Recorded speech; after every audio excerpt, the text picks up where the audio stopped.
मधुमेह विभाग केईएम रुग्णालय संशोधन केंद्र पुणे यांच्यातर्फे आपल्या या पीएमएनएस परिवाराचे मधुरा आणि डॉक्टर रोहन मी तुमचे सगळ्यांचे खूप स्वागत करतो. आज आपल्याला पूर्वकल्पना दिल्याप्रमाणे आपण साखरेपेक्षा गोड ही शॉर्ट फिल्म बघणार आहोतच आणि त्याच्याशिवाय आपल्या या पीएमएनएस जो अभ्यास आहे त्याच्याविषयी चर्चा करणार आहोत. तर आपल्याशी आज दोन वक्ते आपल्याला लाभलेले आहेत. एक आहे ते आपले डॉक्टर चित्तरंजन याज्ञिक. आता हे आपल्याला माहितीच आहे की पुण्यातले प्रसिद्ध मधुमेह तज्ञ आहेत. शिवाय केईएम रुग्णालयातल्या आपण जिथे येतो मधुमेह विभागामध्ये एवढे वर्ष त्या विभागाचे संचालकही आहेत आणि आपल्या पीएमएनएस या प्रकल्पाचे प्रिन्सिपल इन्व्हेस्टिगेटर म्हणजे प्रमुख संशोधकही आहेत. आता आपण जे काही 25-30 वर्ष इथं जो अभ्यास केलेला आहे पीएमएनएस या प्रकल्पांतर्गत तर त्याच्याविषयीचे महत्वाचे मुद्दे ते आपल्याशी बोलणार आहेतच आणि त्याच्यावर आधारलेलीच ही साखरेपेक्षा गोड ही फिल्म आहे आता आपण जी बघणार. आणि दुसरे जे आहेत ते तर आता वेगळी ओळख मला नावानेच आपल्याला एक मोठी ओळख मिळालेली आहे. तर डॉक्टर आगाशे हे आपण बऱ्याच हिंदी मराठी फिल्म मध्ये बघितलेलं आहे आणि आपल्या या साखरेपेक्षा गोड ते प्रोड्युसर म्हणजे निर्माते सुद्धा आहेत. तर डॉक्टर आगाशे सर आणि डॉक्टर तुमचे खूप खूप स्वागत. तर आता आपल्याला साखरेपेक्षा गोड ही फिल्म तर बघायचीच आहे पण त्याच्या आधी आपण एक छोटीशी प्रश्न मंजुषा म्हणजे एक पोल घेऊया. आता अभ्यास करून बरीच वर्ष झाली आहेत तर आता थोडासा एक परीक्षा परत एकदा देऊयात आपण छोटी. तर याच्यामध्ये पोलचे प्रश्न तुम्हाला स्क्रीनवर दिसतील. मी वाचूनही दाखवते तुम्हाला. त्याचे 4 पर्याय असतील खाली. तुम्हाला जो योग्य पर्याय वाटतो त्याच्यावर तुम्ही क्लिक करा आणि हे बटन दाबा. आणि या प्रश्नांची सगळ्या उत्तरं आपल्याला आपल्या या फिल्म मध्ये पण सापडणारच आहे. तर आता आपण पोलला सुरुवात करूया.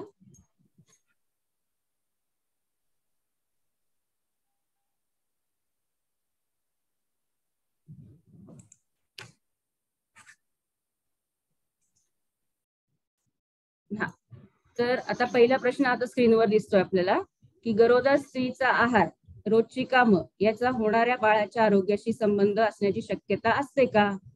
म्हणजे गरोदर प्रेग्नंट बाईचा आहार आणि रोजची ऍक्टिव्हिटी कामं याचा होणाऱ्या बाळाच्या आरोग्याशी संबंध असतो का? तुम्हाला काय वाटतं? संबंध आहे नाही की तुम्हाला काही माहित नाही याच्याविषयी? रिस्पॉन्स येत आहेत प्रश्नाची उत्तर आपल्याला मिळत आहेत अजून.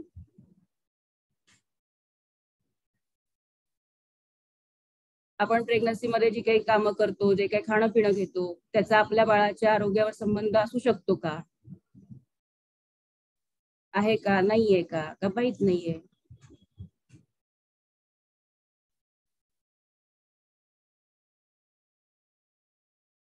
रिझल्ट बघूया. हो बर. आता 96% सगळ्यांनी सांगितलेलं आहे की संबंध हा असतो. पुढचा प्रश्न घेऊया.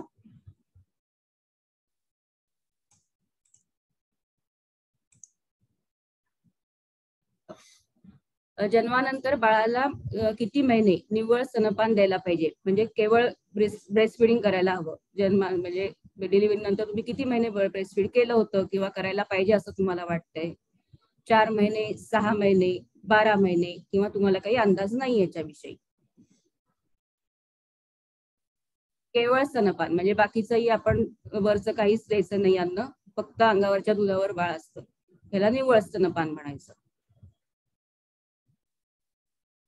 बरीच उत्तर आलेली आहेत.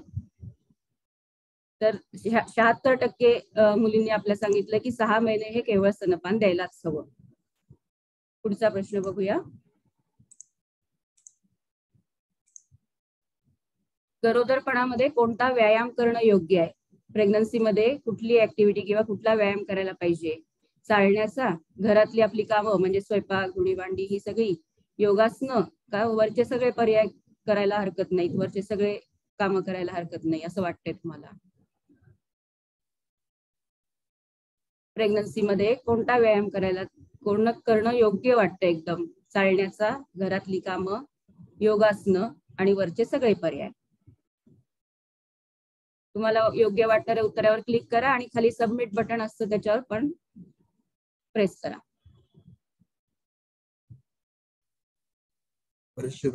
बरीचशी आलीत उत्तरं. तर जास्तीत जास्त म्हणजे जवळजवळ 75% मुलींनी सांगितलं आपल्या की सगळी कामं केलेली चालतील, सगळ्या प्रकारचे व्यायाम केलेले चालतील. दुसरा प्रश्न आहे,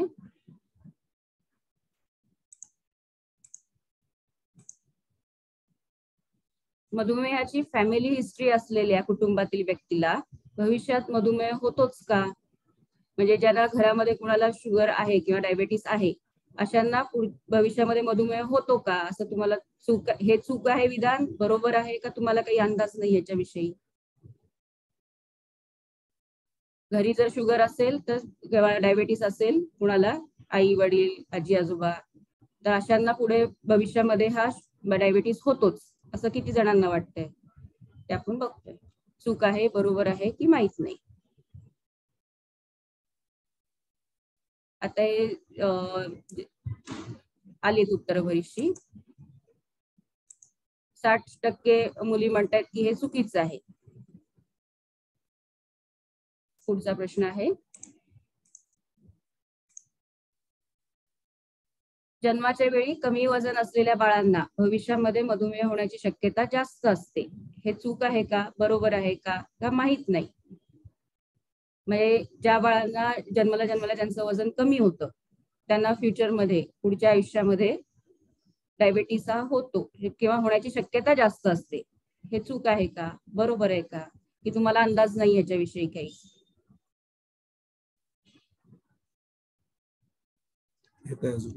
हो.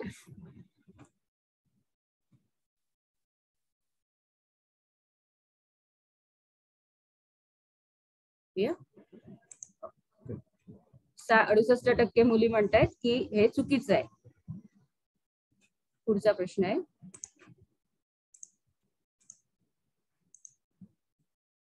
गरोदर स्त्री आजारी नसेल तरी तिने नियमित वैद्यकीय तपासणी करण्याची गरज आहे, केल्या पाहिजेत नाही की तुम्हाला माहित नाही? जर आजारपण काही नसेल प्रेग्नन्सीमध्ये तरी सुद्धा रेग्युलर रुटीन चेकअप हे करायला पाहिजे का? तर पटकन सगळ्यांचं केलं पाहिजे याच्यावर 100% उत्तर आलेली आहे. पुढचा घेऊया. आता शेवटचा प्रश्न आहे आपला, हा आधीच्याच प्रश्नाला लागूनचा प्रश्न आहे की जर वैद्यकीय तपासणी करण्याची गरज असेल तर त्या कोणत्या तपासण्या करायला पाहिजेत? रुटीन चेकअप का काही डॉक्टरने सांगितलेल्या वेगळ्या अशा? जर तुम्हाला वाटतंय की प्रेग्नन्सीमध्ये तपासण्या वैद्यकीय केल्या पाहिजेत तर त्या कोणत्या प्रकारच्या, रुटीन का डॉक्टरने सांगितलेल्या?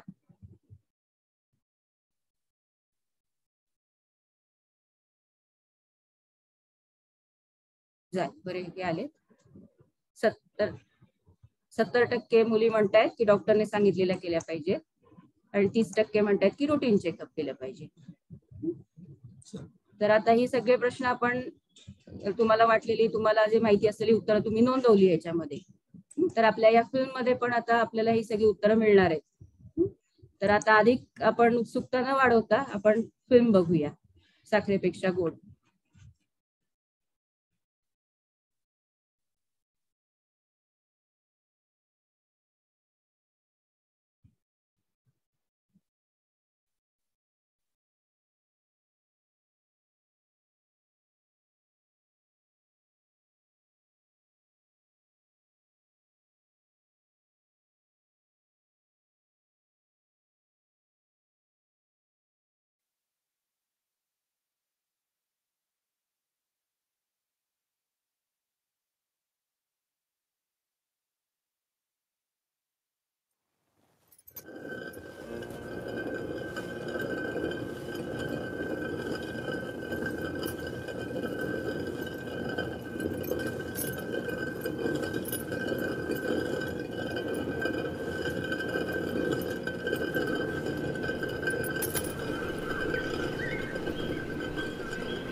पहिली माझी ओवी चांदणी उगवली, सुखाची गंगा आली माझ्या दारी. दारात माझ्या गाय, दुसरी माझी माय, दुधानं शांत होते पोरा बाळा. शेतात माझी भुई हिरवा घास देई, राखती घरादारा सुका मंदी.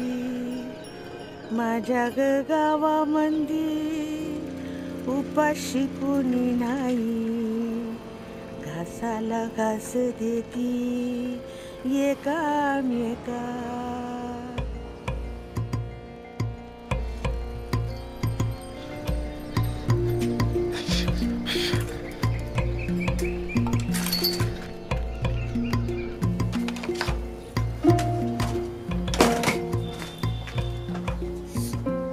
किती लेट मारतोय?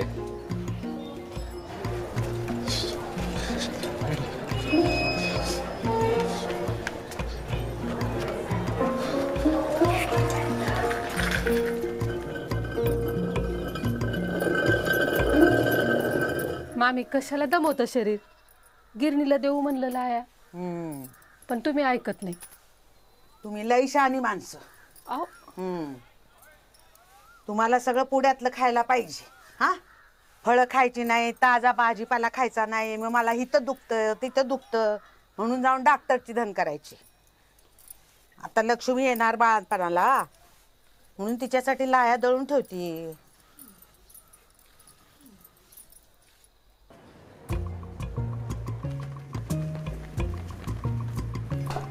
आला का?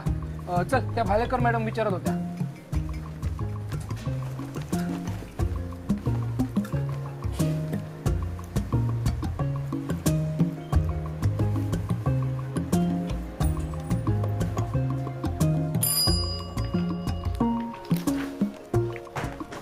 हा मॅडम. लंचमध्ये भेट मला नंतर. हे बघ, हे खुणा केलेले झेरॉक्स करून आण.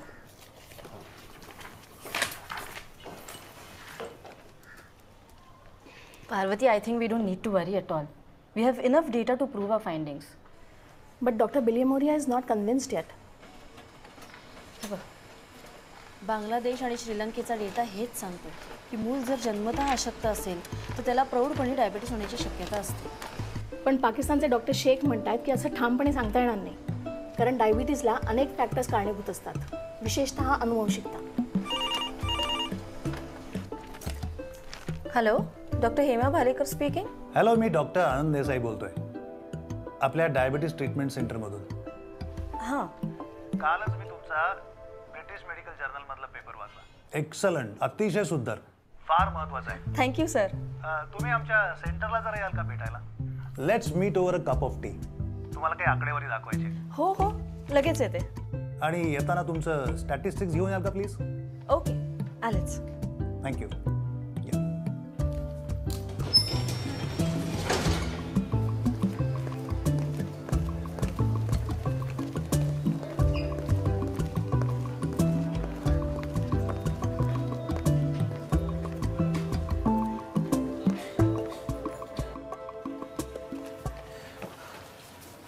पार्वती मॅडम गेला का लंचला? तर काय रे शिवा, रोजचा उशीर तुझा. तुला माहित नाही का, लक्ष्मी पोटूशी आहे. कितवा लागलाय? 7वा. तिला मदत लागते रे. घरात तिसरं कुणी आहे का? पाणी येतं 9ला, मग मी पाणी भरूनच येतो. तास करतो, आज मॅडमला मागतो रजा, उद्या घालवतो तिला माहेरी, म्हणजे लई पाणी लागायचंच नाही. आणि ही एक महत्वाची slide. So this is it, right? एक मिनिट, मी ते स्टॅटिस्टिक्स मागवते. हो, शुअर.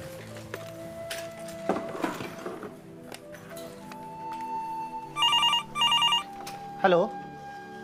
हां मॅडम. हां, ते मगाशी झेरॉक्स केलेलं ना? हां, आलो घेऊन. हां. हो बरोबर. मॅडम हां, आणलंस.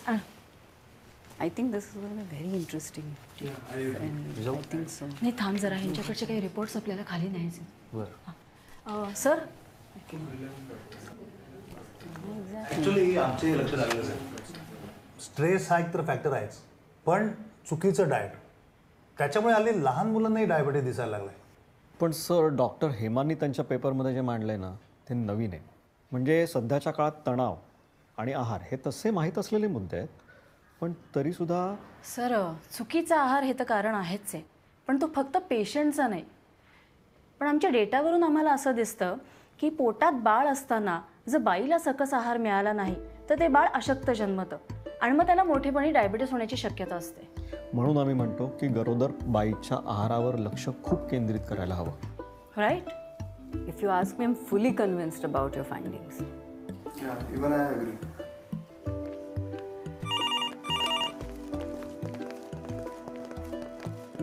ते जे सगळे रिपोर्ट्स आहे ना ते त्यांना द्या. मी जाऊ.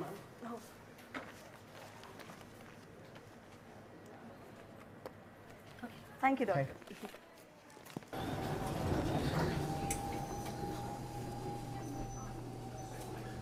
मॅडम सॉरी हा, उशीर झाला. मी आता तुला विचारणं सोडलंय. उद्याची रजा मिळाली तर मग बायकोला माहेरी सोडून. बस तिच्यावर कशाला ढकलतोयस? ती प्रेग्नंट आहे ना. हो, मग मिळेल रजा.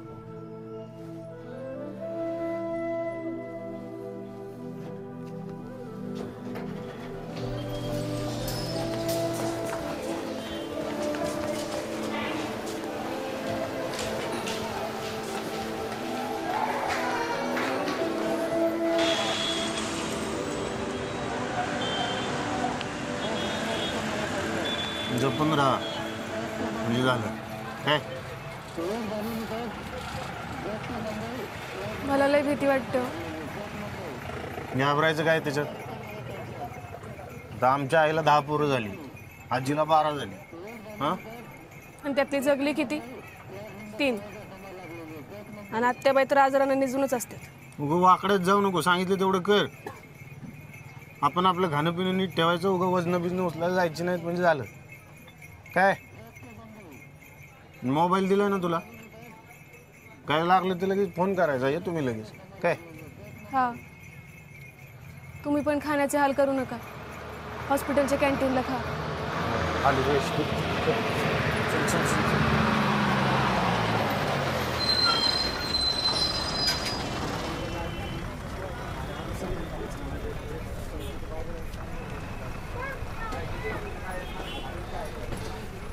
अरे शिवाजी लोंढे ना? होय. माहेराला धाडायला चाललं वाटतं. हा,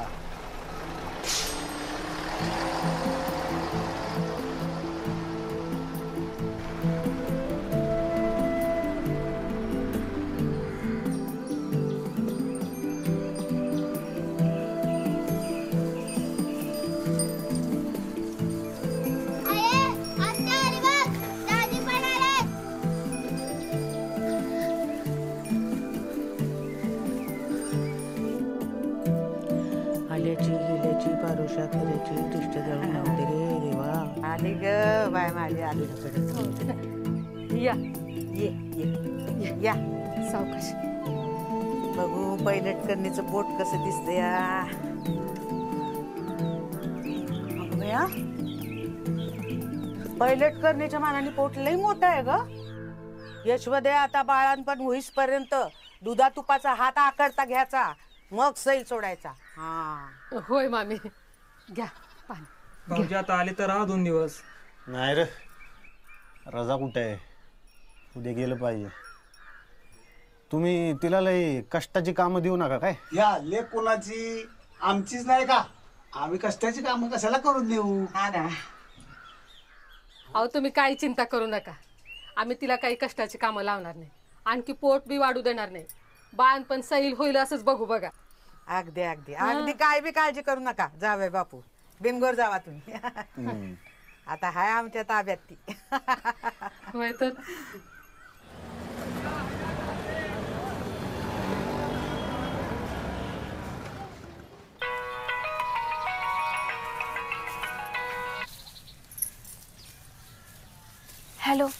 हा लक्ष्मी, आहे का बरं?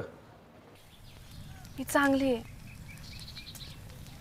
पण एक सांगू का? हां. मला काम काही करू देत नाही बहिणी दादा, पण मला भूक लागते हो फार, तर काही खायलाच देत नाहीत. आता पोटातच पोराला लय पोसू नको, बाळणपण अवघड जाईल. मला लय भीती वाटते. घाबरू नको तू, मी आमच्या मॅडमशी बोलतो. काय लईच वाटलं ना तर तुला इथं पुण्याला आणतो, इथं बघू बाळपण. तसं नाही, आई आजीजवळ बरंच वाटतंय की आवडीचं करूनही घालतात, पण पोटभर खायला देत नाही तेवढंच. बघ मग उगं घाबरवते मला. नाही तुम्ही असं करू का, तुझ्या आजीशीच बोलतो मी. काय चालते, ठेवते.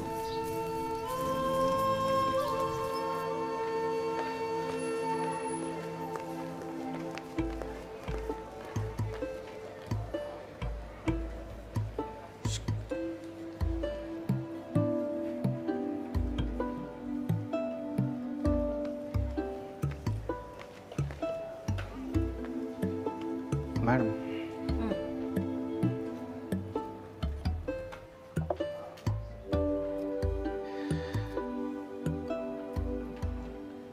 मॅडम ते जरा बोलायचं होतं मला. आता परत रजा मागू नकोस. नाही नाही, रजेचं नाही. मग म्हणजे मी रोज तुमचं बोलणं ऐकतोय म्हणजे जेवढं कानावर पडेल तेवढं ऐकतोय, मुद्दाम नाही. बोल. ते आमच्या हिचा गावावरून फोन आलता. मग तब्येत चांगली आहे ना? तिकडे काय काम करत असेल त्यामुळे व्यायाम आपसुकच होत असेल, आणि घरचं दूध दुभतं, शेतातली ताजी भाजी, बरोबर ना? नाही ना, तिची म्हातारी म्हणजे तिची आई तिला नीट काम बी करू देत नाही आणि खायला बी घालत नाही. का रे, सावत्र आई आहे? नाही नाही, अहो लक्ष्मी लाडाची लेक आहे त्यांची. पण तू तर म्हणलास पोटभर खायला देत नाही. हा ती खरं आहे, ती एवढ्यासाठी की ती पोटातलं बाळ लई मोठं होऊ नये म्हणून, नाहीतर मग ती बाळणपणाला त्यांना त्रास होतो ना. वेडा आहेस का? खाणं सकस खाल्लं तर कळा सोसायला ताकद येईल आणि बाळही छान बाळसेदार होईल, आणि व्यायाम होत राहिला तर बाळणपण अजिबात अवघड जाणार नाही. हां मग सांगतो तसं. बरं बरं बरं, चालतंय, तुम्हीच बोला. हा हा हा, ही काय येईल. हे काय झालं, बोल लवकर, बोल पटकन. बोल बोल बोल. काय ह्यांनी बोलायला. हाय का? हॅलो. हा हा जी. हा हा हा हा, शिवाजी बोलतोय. हा बोला जावई बापू. मला काय बोलता यायचं नाही, तुम्ही बोला, मी ऐकते. आमच्या आपले जुने आडाखे ते काय आम्हाला त्यातलं काय समजत नाही. तुम्ही सांगा ना. पण हा हा, ती लक्ष्मीने सांगितलं मला. ते पोट बारीक. नाही नाही नाही, असं करू नका, तुम्ही तिला व्यवस्थित खायला घाला. बर बर बर बर. बरोबर. आणि ते काय आहे, तिला चांगला भाजीपाला फळं ताजं खाऊ घातलं तर तिला आणि लेकरांना दोघांना बी बरे. असं असतं बाई. हा हा, खाऊ दे खाऊ दे, काय नाही होत काय नाही होत. हा तुम्ही काय घोर लावून घेऊ नका बर का, आम्ही सगळे लक्ष देतो. हा हा, बरं. हा हा, आम्हाला ठेवा नव्हतं ना. हा आलं ध्यानात. हा अहो लेक आमची मी लाडाची आहे. हा हा, तुम्ही पुरं करा. हा हा.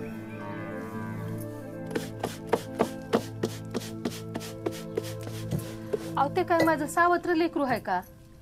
हा, तिला सोसल न सोसल या भयानं मी तिला काय काय खायला देत नाही. तिच्या भल्यासाठीच ना, उद्या तिचं बाळणपण सोपं व्हावं म्हणूनच ना. अगं पण आपला जावई काही येडाखुळा नाही, चांगला शहाणा स्वतः आहे, शहरात आहे, डॉक्टरांच्या बरोबर काम करतोय. आता तो जर एवढं सांगतोय की व्यवस्थिशीर खाऊ पिऊ दे, कामं करू दे, तर त्याचं ऐकायचं नाही. हा नाही ऐकायचं. हा, अहो पुरुष माणसाला काय कळणार बाळपणाच्या काळात? अगं असं कसं म्हणतेस? एवढी शिकली सवरलेली माणसं असं बाई पुरुष असं करत नसत्यात. आणि शहरातल्या पुरुषांना बायांना शिकलेल्यांना समजा समजते. म्हण समज कळतं. आता जावई बापूची आत्या शहरातच राहते ना, मग का दिसते अकालीच म्हातारी वेणी. तिचा नवरा मस्त शिकलेला, पण काय उपयोग.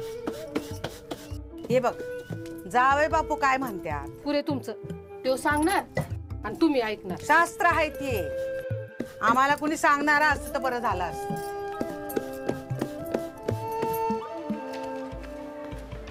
मॅडम. हां शिवाजी, अरे या जैतूनबाई. रिपोर्ट्स आणले? वो दिमाग में नहीं रहा. जैतूनबाई, मी सांगितलं होतं ना, पहिल्या 3 महिन्यातच हिमोग्लोबिन आणि साखर यासाठी लघवी आणि रक्त तपासून प्रत्येक वेळेला येताना रिपोर्ट्स बरोबर घेऊन यायचे, म्हणजे बाळाची आणि आईची स्थिती आणि प्रगती कळते. पर वो गाव में किधर? गावाकडे आहेत की सरकारी इस्पितळं, तिकडे होते की तपासणी. ठीक आहे, आता उद्या या आणि येताना रिपोर्ट्स घेऊन या. हां जी नक्की. जी. शिवाजी, तू मध्ये म्हणाला होतास ना की तुझी आत्या मधुमेहानं आजारी असते. हां, ते अशक्त आहे खूप, ते डायबिटीसमुळं. तुझ्या घरी वडिलांना किंवा आजीला कुणाला डायबिटीस आहे? नाही, आत्याला एकटीलाच आहे. एकदा तुझ्या आत्याला आपल्या सेंटरमध्ये घेऊन ये ना. इथं आपण त्यांच्या नीट तपासण्या करू आणि त्यांच्या केसचा अभ्यास करू. हां चालेल, आणतो. नक्की? हो हो. तेवढ्याचसाठी बोलव. जा. काय जैतूनबाई, कशा आहात? सगळं व्यवस्थित चाललंय ना? हां, डॉक्टर हेमाने तुम्हाला सांगितलंय ना, रक्त आणि लघवी तपासून रिपोर्ट्स डॉक्टरांना दाखवणं आवश्यक आहे. हां, ते लेकराच्या आणि आईच्या दोघांच्या तब्येतीसाठी असतं, कळलं का? त्याच्यामुळे रिपोर्ट्स विसरू नका. हां.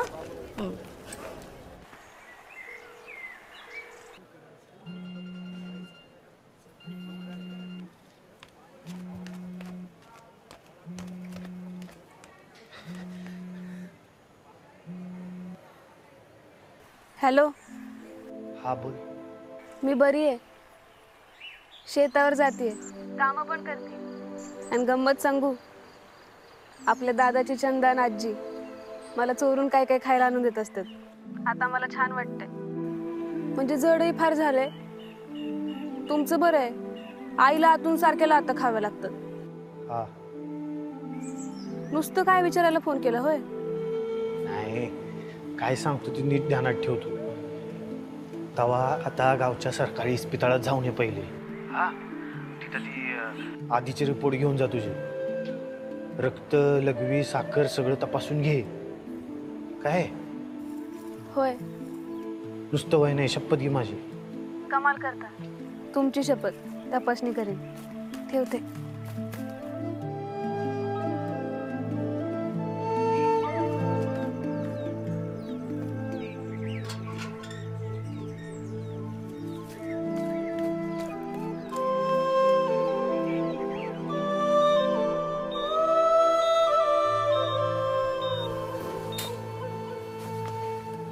झालाय आपला. तुम्ही पहिल्यापासून असे बारीकच का? होय की. म्हणजे माझी आई नेहमी म्हणायची बघा, की मी जन्मले ना तेव्हा एवढीशीच होती बघा. समदे हसायचे, म्हणायचे डुकरा मांजराच्या पिलासारखी होते मी. माझ्या आईला तिच्या बाळणपणाचं किती कौतिक होतं बघा. म्हणायची तिची पोरं इवली इवलीशी जन्माला आली, तिची बाळणपणं सोपी झाली.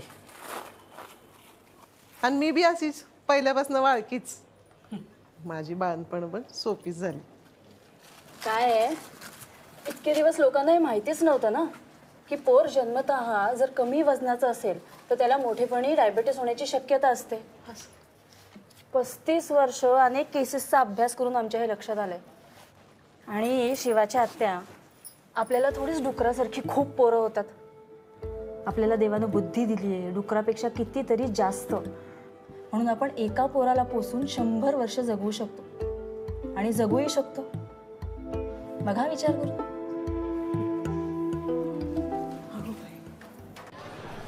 हॅलो. हॅलो. असं मध्येच कशाला फोन केला? कामात आहे मी. आता आहे का? तुम्हीच सकाळी फोन केला होता तेव्हा मी नदीवरती गेलते, फोन विसरलेला घरी. बोल पटपट. अहो नाही, इकडे सरकारी दवाखान्यात आली, रक्त लघवी तपासणी केल्यात, म्हणून म्हणलं तुम्हाला सांगावं. तू इथं बसलायस आणि मी शोधत होते तुला. ते कुणाशी बोलतात बघू? नाही, डॉक्टरने 2 गोळ्या दिल्यात. एक रक्तवाढीसाठी दिली आहे, आयफा नावाची गोळी. शाळेत असताना मी ती खाल्ली आहे, 14 वर्षाची असताना. आणि एक बिफ्लेक्स नावाची गुलाबी गोळी दिली. त्यानं म्हणे अंगातलं शक्ती वाढते आणि बाळाची गाल गुलाबी होते. आणि तिसरी B12ची. हां, नुसतं हां हां काय करताय? सोन्याची गाफी पण केली की. सोनोग्राफी म्हणतात. अगं बाई, कोण बोलतंय? मी डॉक्टर पार्वती बोलतेय. अगं मी रागवली नाही आहे, उलट मला तुझं कौतुक वाटलं. एवढ्या सगळ्या गोष्टी लक्षात ठेवल्यात. आता आणखी एक गोष्ट लक्षात ठेवायची. बाळाला 6 महिने अंगावरचं दूध द्यायचं. हां, इश्श. अगं लाजू नकोस. अंगावरचं दूध पाजल्याने बाळ सशक्त बाळकृष्ण होईल. हां, समजलं का? हां. आई सशक्त तर बाळ सशक्त. चालतंय, कळलं? ठेवते. हां, धर, चल वरती.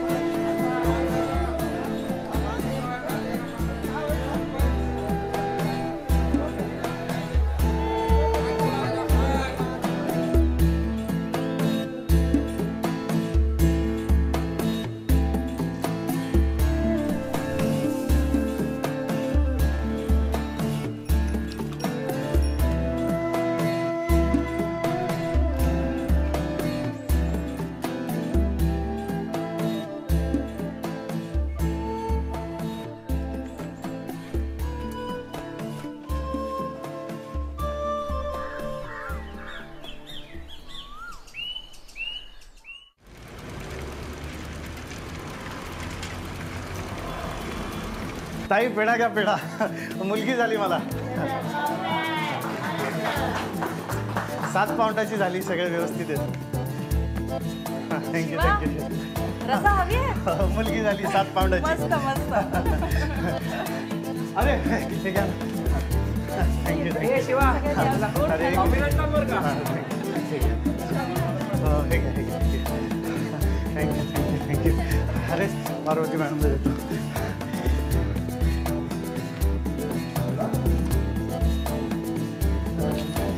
हे घ्या, पेढा घ्या. पार्वती मॅडम नाही आहेत का? आले शिवा. अरे मुलगी झाली 7 पाऊंडाची. अरे वा, अभिनंदन. तिनं कामं करून व्यायाम करून पोटात बाळाला सकस रस पाजली. आता चिंता नाही. आता बहुधा मधुमेहासारखा आजार तिच्याजवळ फिरकायचा बी नाही. गावात समद्यांना हे सांगायला पाहिजे.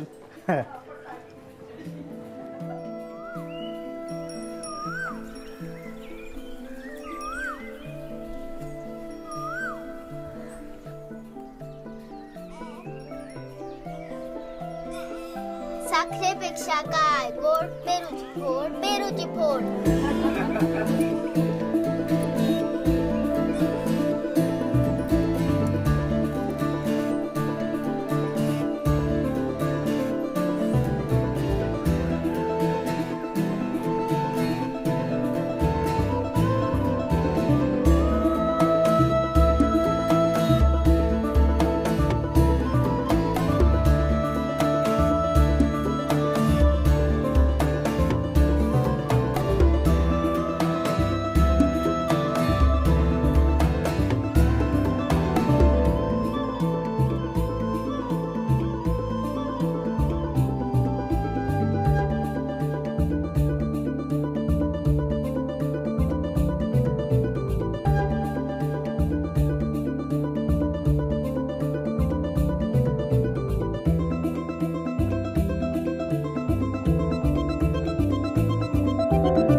हॅलो. आवडली ना साखरेपेक्षा गोड?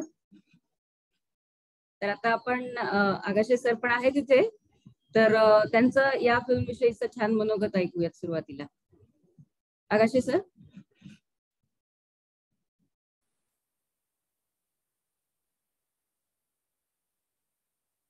हा सर.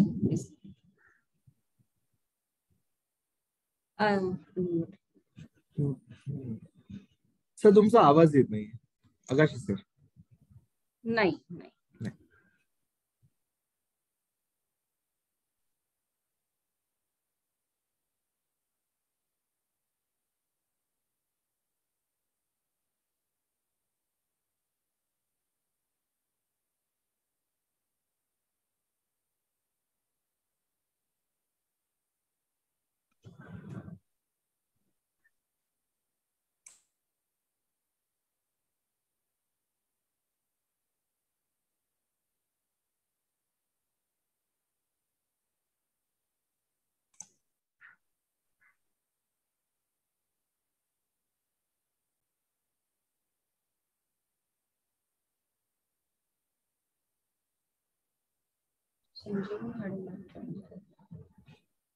याज्ञिक सर तुमचा म्यूट आहे सर. सर म्यूट आहे तुमचा आवाज.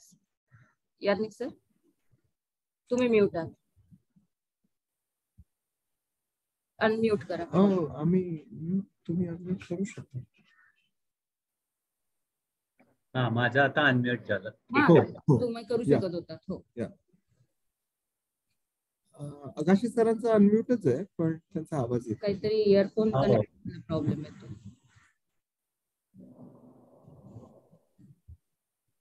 त्याच्या त्या प्लगइन मध्ये काहीतरी मला वाटतं प्रॉब्लेम होत आहे दरम्यान.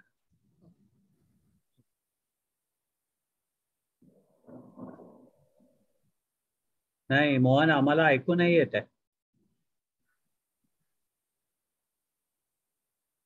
तो म्हणतोय तुमच्या बाजूने काय आहे का बघा. नाही सर आमच्या बाजूनी ते अनम्यूटच आहे. म्हणजे ते अनम्यूट. तर तू एकदा त्याला म्यूट करून परत अनम्यूट कर.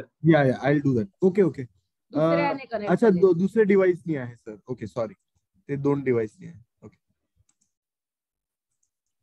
आता करू शकाल.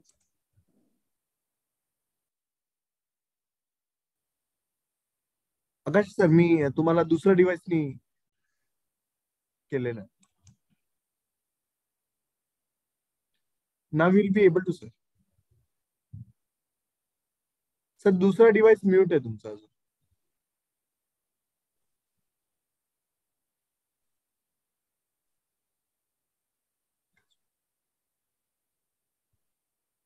पण तू एकाच डिव्हाइस वरनं कर. दुसरी डिव्हाइस बंद करून टाक.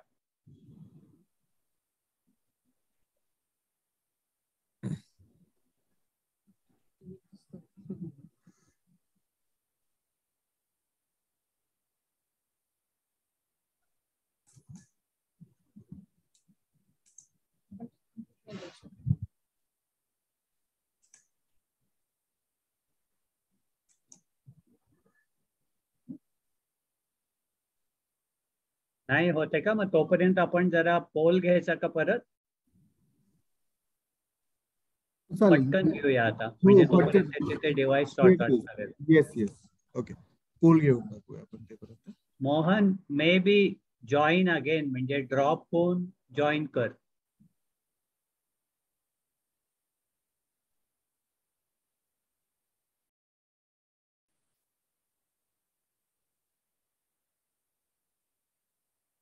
आगाशी सर एकदा ड्रॉप करून परत जॉईन करता प्लीज. या एक डिव्हाइस मधनं लॉग ऑफ झालाय. दुसरा डिव्हाइस अजून आहे.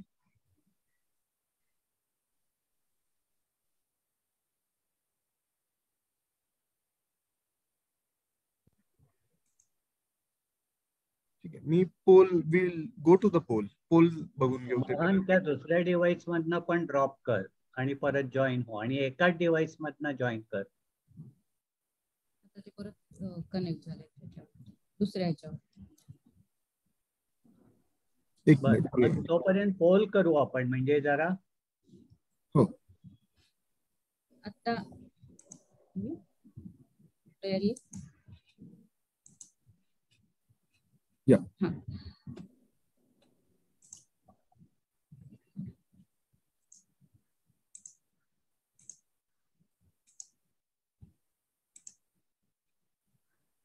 ठीक आहे, आपण पोल घेऊया.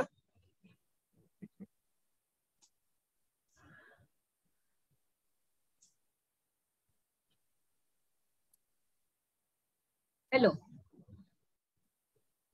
तर आता आपण मगाशी जे प्रश्न पहिल्या पोल किंवा प्रश्नमंजुषेत आपण घेतले होते ना, तेच परत एकदा आम्ही स्क्रीनवर दाखवून, आता तुम्हाला मी सांगितलं तसं या फिल्म मध्ये तुम्हाला याच्यातली सगळी उत्तरं मिळालेली आहेत. तर मग आता मगाशी तुम्हाला जे काही उत्तर तुमचं होतं आणि आता फिल्म मधनं तुम्हाला जे खरं उत्तर मिळतंय, तर त्याच्यावरनं आता हा पुन्हा एकदा प्रश्नमंजुषा आपण सुरू करतोय. आता पण तसंच करायचंय, जे काही तुम्हाला योग्य वाटतंय त्या पर्यायाला टिक करायचंय आणि त्यानंतर सबमिट हे बटन दाबल्यावर तो आमच्यापर्यंत उत्तर मिळतं आम्हाला. तर पहिला प्रश्न हा दिसतोय आपल्याला स्क्रीनवर, मी वाचून पण दाखवते की गरोदर स्त्रीचा आहार, रोजची कामं याचा होणाऱ्या बाळाच्या आरोग्याशी संबंध असण्याची शक्यता असते का? म्हणजे शक्यता आहे, नाही, किंवा तुम्हाला काही अंदाज नाही याच्याविषयी. काय वाटतंय तुम्हाला? कुठे गेल्या सगळ्या मुली? हॅलो.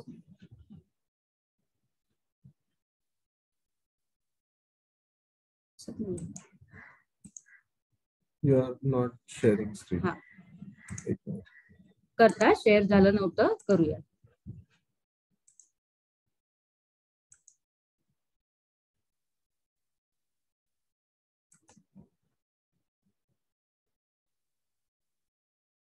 दिसतेय का स्क्रीन आता? आता उत्तरं पण आली पटकन. गरोदर स्त्रीचा आहार, रोजची कामं याचा होणाऱ्या बाळाच्या आरोग्याशी संबंध असण्याची शक्यता असते. हे बरोबर आहे का नाहीये का माहित नाहीये? आता फिल्म बघितली आपण, त्याच्यामध्ये लक्ष्मीचं आपण सगळं बघितलेलं आहे. तर याचं आता लगेच 100% सगळ्यांनी आपल्याला संबंध असण्याची शक्यता असते, आहे, हे बरोबर आहे म्हणून सांगितलंय. 100% बरोबर. पुढचा प्रश्न असा आहे,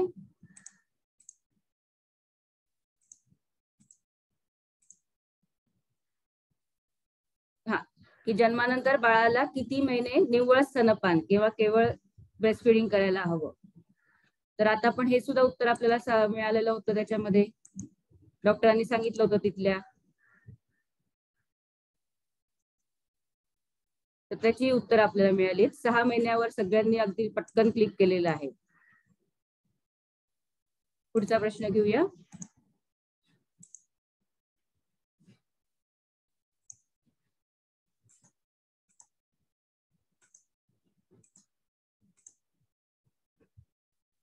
गरोदरपणामध्ये कोणता व्यायाम करणं योग्य वाटतंय तुम्हाला? चालणं, घरातली कामं, योगासनं का वरील सर्व पर्याय? प्रेग्नन्सी मध्ये कोणता व्यायाम करणं योग्य आहे असं तुम्हाला वाटतं? चालण्याचा, घरातली कामं म्हणजे आपले धुणी भांडी स्वयंपाक हे सगळं, योगासनं किंवा वरील सर्व पर्याय, हे तुमचं उत्तर आहे. वरील सर्व पर्यायाला मॅक्सिमम लोकांनी उत्तर दिलेलं आहे, 88%. पुढचा प्रश्न घेऊया.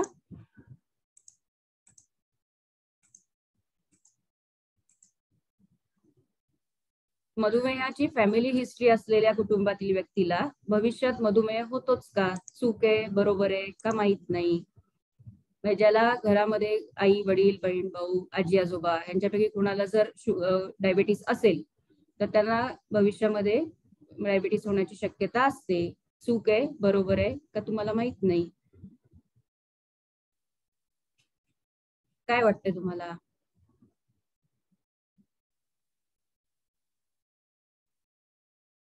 तर 65% म्हणतात चुकीचं आहे. त्याला बाकीची कारणं असतात, हे आपल्याला आपण फिल्म मध्ये बघतच होतो, हो की नाही? पुढचा प्रश्न.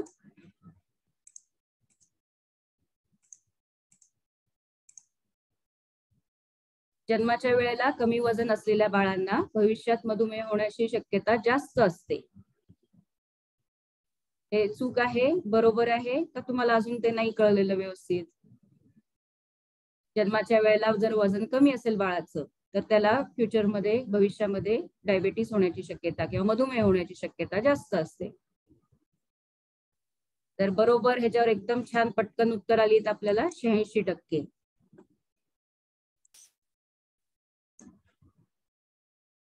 पुढचा प्रश्न घेऊया.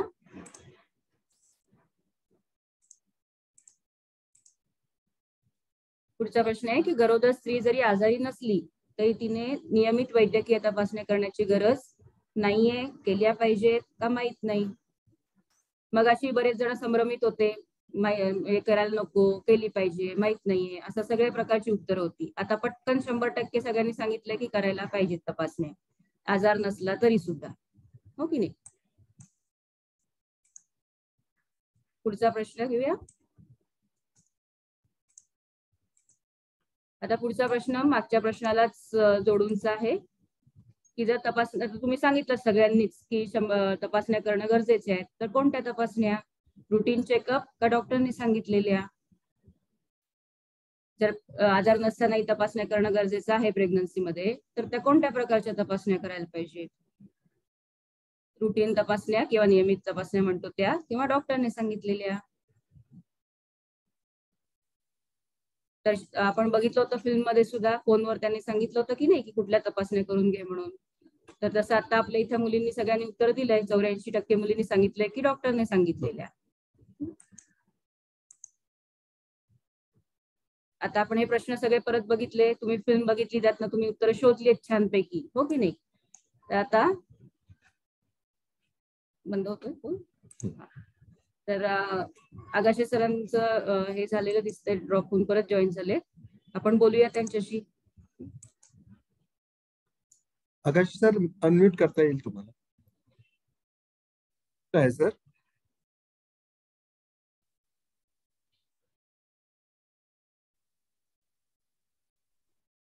हा आता अनम्यूट झालेले झालाय सर अनम्यूट. ऐकू येते का. हो येते. फर्स्ट क्लास आवाज येतोय सर. कमाल माझी वा. बर आता मी काय मनोगत मांडायचंय. हो सर. हे बघा साधी गोष्ट आहे. एक पुस्तक वाचायला किती वेळ लागतो 1000 पानी.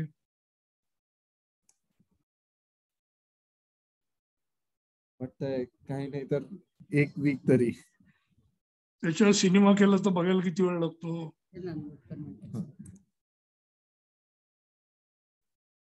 सिनेमा बघायला 3 तास 2 तास किंवा 1 तास.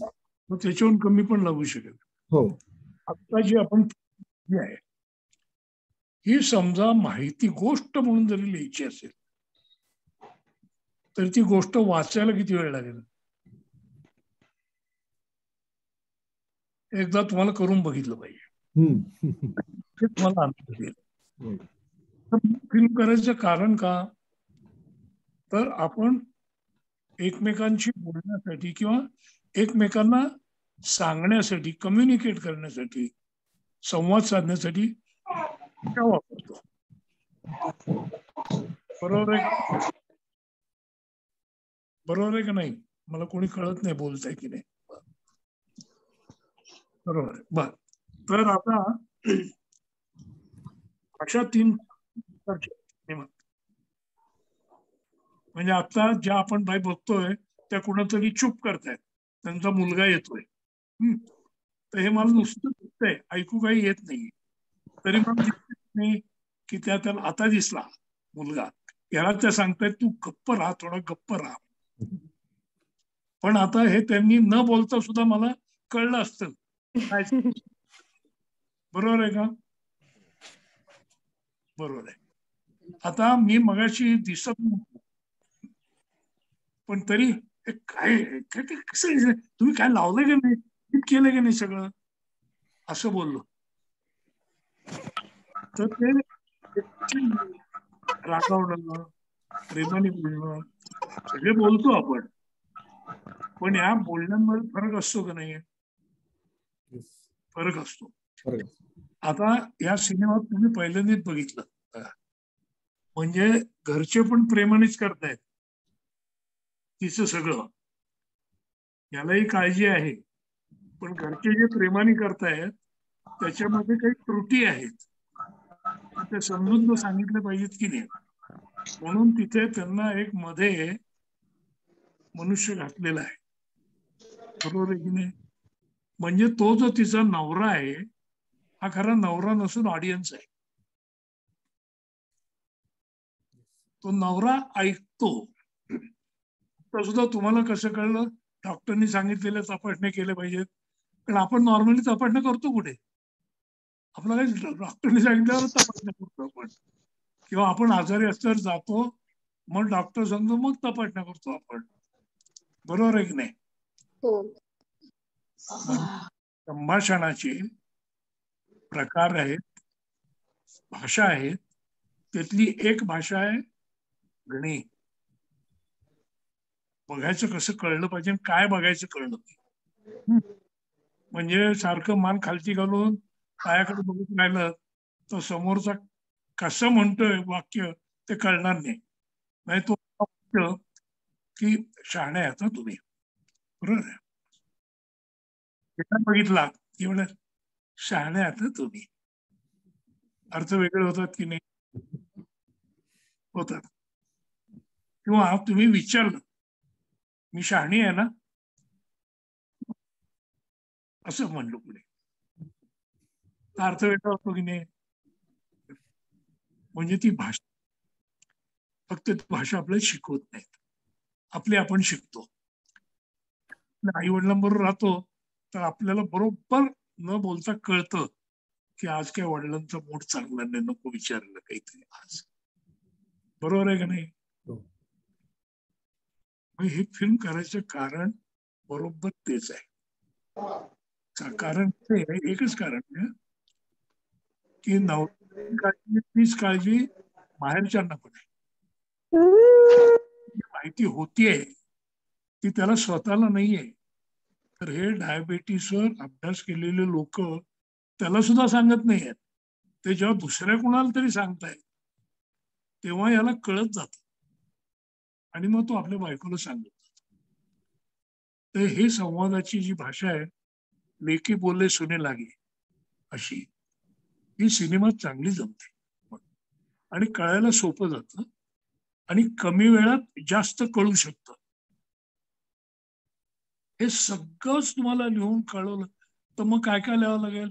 मग तो असा म्हणला, मग तो धावत धावत त्या डॉक्टरींबाईंकडे गेल्या, मग त्याला रागवल्या की हे काय तू दरवेळी काय उशीर होतो. मग तो अत्यंत वरमला. पहिल्यांदा नाही, मग खूप वेळाने म्हणला की बायको प्रेग्नंट आहे.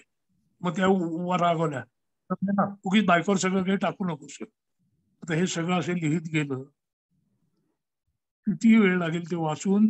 त्याच्याप्रमाणे आपण इमॅजिन करणार बायको कशी असेल, तिची आई कशी असेल, आजी कशी असेल, हे सगळं तुम्हाला ह्या जर पुढे आहेत असं समजा समजण्यासाठी ह्या देऊन जर केलं तर पटकन समजतं, चांगलं समजतं. आणि म्हणून सिनेमा हे माध्यम जे आहे, हे पुस्तक या माध्यमापेक्षा किंवा निबंध माध्यमापेक्षा जास्त प्रगल्भ आहे. फक्त ते शिकायला ते आपण शिकत नाही म्हणून आपल्याला ती भाषा येत नाही. त्या छोट्या फिल्म मधून एक प्रयत्न की तुम्ही शिकावं फिल्म कशी बघावी. म्हणजे आता कुणाला किती लोकांना कळलंय की नाही की त्या जो तिचा नवरा आहे हा म्हणजे आपण आहोत. म्हणजे ज्यांना काही माहिती नाही, ज्यांना माहिती आहे त्यांना या फिल्म बघायची गरजच नाही. म्हणजे आता डॉक्टर याज्ञिक बघतायत, ते रोहन शाह हा प्रोग्राम कंडक्ट करणारी जी माणसं आहेत त्यांना या फिल्मची गरज आहे का? अजिबात नाही. त्यांना हे माहितीच आहे. त्यांना आता माहिती व्हायला किती वर्ष लागली मला माहिती नाही, त्यांना माहिती आहे आता तरी माहिती आहे. आणि नुसतं माहिती नाही, त्यांना पटलंय आणि पटलंय म्हणून ते आता दुसऱ्याला सांगायला जातात. मग दुसऱ्याला सांगायला अनुभवातनं शिकलेले आहेत, अभ्यासातनं शिकलेले आहेत. मग तुम्हाला एक अनुभव पण द्यावा. आणि सिनेमा हे माध्यम अनुभवाच्या जवळ जाणार आहे. पुस्तक हे माध्यम जास्त कल्पनाला वाव देणार आहे. पण आता आपल्याला नुसती कल्पना नाही घ्यायची, आपल्याला माहिती पण गोष्टीच्या स्वरूपात घ्यायची, माहिती असणार अंगण. म्हणून ही फिल्म केलेली आहे. तुम्ही प्रश्न विचारतो आणि तुम्ही मगासारखा पोल, या सगळ्या संशोधन करणाऱ्या लोकांना ना पोल घ्यायला फार आवडतं. म्हणजे कोर्टातले प्रश्न हो नाही बरोबर चूक हो नाहीच्या पलीकडे आहे, बरोबर चूकच्या पलीकडे आहे. समज समज किती खोलवर आहे ते वेगळं असतं असं. तर म्हणून मी आता एवढं सगळं बोलल्यानंतर तुम्हाला एकच गोष्ट विचारतो की हे सगळं तुम्हाला निबंधातनं सांगितलं तर आवडलं असतं, तुम्ही वाचलं असतं का आता सिनेमा बघितल्यानंतर तुम्हाला असं वाटतं की खरंच याच्याबद्दल जास्त माहिती घेतली पाहिजे? या प्रश्नाचा एक प्रामाणिक पोल टाका तुम्ही, म्हणजे मग सिनेमा करायचा का नाही हे मला कळेल. धन्यवाद. थँक्यू सर, धन्यवाद. तर आता आगाशे सरांनी सांगितलं की हे जे काही आपण फिल्ममध्ये हे मुद्दे मांडलेले आहेत किंवा रिझल्ट आलेले आहेत, दाखवलेले आहेत, तर ते खूप वर्षांच्या अभ्यासावरनं आलेले आहेत, आपल्या 30-35 वर्षाच्या. तर आता आपले याज्ञिक सर आपल्याला या अभ्यासाविषयीची अजून छान माहिती सोप्या शब्दात सांगणार आहेत, जो आपला PMNS चा अभ्यास झालाय तुमच्या आयांपासून तुमच्यापासून. तर त्याच्याविषयी छान सोप्या शब्दात आता सर आपल्याला सांगतील. याज्ञिक सर. मी शेअर करायला दिलाय का? ओके. तो सगळ्यांचे आभार आल्याबद्दल आणि मोहन आगाशे आणि सुमित्रा भावे मॅडम, ज्या अनफॉर्च्युनेटली आपल्यात नाही आहेत आता, या दोघांचे अतिशय आभार की आपण जो 25 वर्ष 30 वर्ष रिसर्च केला तो त्यांनी तुम्हाला सगळ्यांना 25 मिनिटात समजावून दिलाय. आणि तो समजावून देताना त्यांनी कशी फिलॉसॉफी वापरली आहे, कशी इफेक्टिव्ह भाषा वापरली आहे, कशी इफेक्टिव्ह दृश्य वापरली आहे, ते सगळे आपण बघितलं. मला पण असं वाटायला लागलं की मी अनेक सायंटिफिक मीटिंगमध्ये जाऊन पेपर वाचतो, कॉम्प्लिकेटेड सायन्स सांगतो, पण त्याच्यापेक्षा हे जे माध्यम आहे याच्यातनं अतिशय सुंदररित्या आपण इतक्या वर्ष केलेल्या रिसर्चमधनं काय कन्क्लुजन निघाली आहेत ही सगळी चांगल्यापैकी तुमच्याकडे पोहोचली आहेत. तर तुम्हाला ही बिल्डिंग आठवते सगळ्यांना की तुम्ही इथे तुमच्या टेस्ट करायला अनेक वेळेला आलेला आहात आणि आपण इथे 6व्या मजल्यावर आहोत KEM हॉस्पिटलच्या. या डिपार्टमेंटमध्ये मदर अँड बेबीचा रिसर्च होतो, म्हणून आपला एक लोगो मदर अँड बेबी आहे आणि दुसरा लोगो जो आहे तो गेल्या 30 ते 40 वर्षात मी लहान असताना गणपती हा त्याच्या मूषक किंवा उंदराच्या पाठीवरनं फिरायचा, त्याला आपण माऊस म्हणतो. तर माऊसच्या पाठीवरनं तो फिरायचा. पण हे जे मॉडर्न गणेश आहेत ते सगळे कॉम्प्युटरचे माईस दाबून जोरजोरात पळतायत. तर हे जे 30 वर्षातलं स्थलांतर झालेलं आहे किंवा स्थित्यंतर झालेलं आहे त्याच्यामुळे तुम्हाला कसे प्रॉब्लेम किंवा चांगलं होऊ शकतं असे आपल्या रिसर्चचे विषय आहेत. तर आता तुम्हाला माहिती आहे आपल्या स्टडीचं नाव आहे PMNS. दर वेळेला मी तुम्हाला विचारतो की PMNS चा अर्थ काय. तर तुमच्यातलं कोणीतरी एक जण सांगणार आहे का मला PMNS चा अर्थ काय? कोण तयार आहे सांगायला? अनम्यूट करून सांगू शकता तुम्ही. हा, कोणीतरी अनम्यूट करा. राजश्री ढोकळे सांगता तुम्ही? Pune maternal nutrition study. चला, फुल मार्क, 100% मार्क, पास तुम्ही. तर हे आपण PMNS नाव दिलं, पुणे मॅटर्नल न्यूट्रिशन स्टडी. म्हणजे पुण्यात आईच्या न्यूट्रिशन बद्दल झालेला स्टडी जो आपण 1993 साली चालू केला. आणि त्यावेळेला तुमच्या आई या अजून प्रेग्नेंट नव्हत्या, म्हणजे तुम्ही त्यांच्या पोटात नव्हता. आणि आज आता 2022 साल उलटलंय आणि आता तुमच्यापैकी अनेक मुलींची लग्न, प्रेग्नन्सी होऊन त्यांना बाळ झालेले. तेव्हा असा आपण 3 जनरेशनचा प्रवास केलाय. आणि त्याची फिलॉसॉफी अशी होती की या बाळाची जेव्हा वाढ होते पोटात तेव्हा त्याचा हा जो कार्डिओग्राम दिसतोय तुम्हाला त्याच्या रेघा आखल्या जातात. म्हणजे प्रेग्नन्सी मधली त्याची न्यूट्रिशन, हेल्थ याचा पुढच्या भावी आयुष्याशी स्ट्रॉंग संबंध आहे, असा आपला मुख्य आपलं जे कन्क्लुजन आहे ते निघालेलं आहे. हे तुम्हाला दिसेल की आपण असे टी शर्ट पण वेगवेगळ्या वेळी वापरलेत की ते तुम्ही घालून फिरलात तर लोकांना कळावं की असा स्टडी चालू आहे. पुणे मॅटर्नल न्यूट्रिशन स्टडी म्हणजे मातेच्या आहाराचा पुढील पिढीवर होणारा परिणाम, असा हा स्टडी आहे आपला. तर याच्यात आता अनेक स्टेप्स घेतल्यात आपण, की पहिल्यांदा 1993 साली आम्ही आलो तेव्हा तुमची विलेजेस खरोखर विलेजेस होती. तर तिथे आपण 800 फॅमिलीज मध्ये लोकांची इन्फॉर्मेशन घेतली. मग त्यातल्या ज्या बायका प्रेग्नंट झाल्या त्यांची आपण प्रेग्नन्सी मध्ये स्टडी केल्या. बाळांची मोजणी केली जेव्हा जन्माला आला, आणि ती बाळं म्हणजे तुम्ही आहात. मग तुमची 6 वर्ष असताना, 12 वर्ष असताना, 18 वर्ष असताना आणि 24 वर्ष असताना आत्ता स्टडी चालू आहे. पण कोविड पॅन्डेमिकमुळे आपल्याला फेब्रुवारी 20 मध्ये बंद करायला लागलं. आणि त्याच्यानंतर आपण तुम्ही 17 वर्षाच्या असताना प्रिया हे स्टडी चालू केलं. प्रिया स्टडीचा फुल फॉर्म कोणी सांगू शकणार आहे का मला? तुम्ही सगळे होता त्याच्यात. राजश्री ढोकळे परत सांगणार आहेत आपल्याला. राजश्री सांग. राजश्री अनम्यूट करून सांगू शकता तुम्ही.